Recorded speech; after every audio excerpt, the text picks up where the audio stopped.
Assalamualaikum warahmatullahi wabarakatuh. Halo semuanya, kami dari kelompok 2 ingin mempresentasikan hasil kerja kelompok kami dengan materi model-model belajar dan rumpun model mengajar. Saya selaku moderator ingin mengucapkan banyak terima kasih kepada Ibu Siska Pratiwi, MPD, selaku dosen mata kuliah Strategi Pembelajaran. Anggota kelompok kami beranggotakan Ayu Febrianti, Tarisa, Masturah, dan Nawaf. Materi pertama akan dijelaskan oleh Nawaf. Pengertian model-model pembelajaran adalah suatu perangkat materi dan prosedur pembelajaran yang digunakan secara bersama-sama untuk menimbulkan hasil belajar pada peserta didik atau siswa atau upaya mengimplementasikan rencana pembelajaran yang telah disusun dalam kegiatan nyata. Agar tujuan yang telah disusun dapat tercapai secara optimal, maka diperlukan suatu metode yang digunakan untuk merealisasikan strategi yang telah ditetapkan. Untuk bentuk metode pembelajaran ada 3, yaitu 1. Model Information Processing tahap pengolahan informasi. 2. Model personal pengembangan pribadi siswa. 3. Model sosial hubungan bermasyarakat interaksi antar individu dan kelompok. Model-model pembelajaran. 1. Model interaksi sosial. Model ini didasari oleh teori belajar Gestalt atau field theory. Model interaksi sosial menitik beratkan hubungan yang harmonis antara individu dengan masyarakat atau yang disebut dengan learning to live together.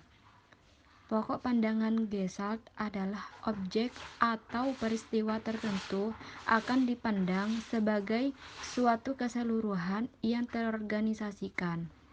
Makna suatu objek atau peristiwa adalah terletak pada keseluruhan bentuk atau Gestalt dan bukan bagian-bagiannya. Pembelajaran akan lebih bermakna bila materi diberikan secara utuh, bukan bagian-bagian. Aplikasi teori Gestalt dalam pembelajaran adalah pengalaman. 2. Model pemrosesan informasi. Model ini berdasarkan teori belajar kognitif atau Piaget dan berorientasi pada kemampuan siswa memproses informasi yang dapat memperbaiki kemampuannya. Pemrosesan informasi merujuk pada cara mengumpulkan atau menerima stimuli dari lingkungan, mengorganisasikan data, memecahkan masalah, menemukan konsep, dan menggunakan simbol verbal dan visual. Teori pemrosesan informasi atau kognitif dipelopori oleh Robert Gagne. 3. Model personal atau personal model. Model ini bertitik tolak dari teori humanistik, yaitu berorientasi terhadap pengembangan dari individu. Perhatian utamanya pada emosional siswa untuk mengembangkan hubungan yang produktif dengan lingkungannya. Rumpun model pembelajaran. 1.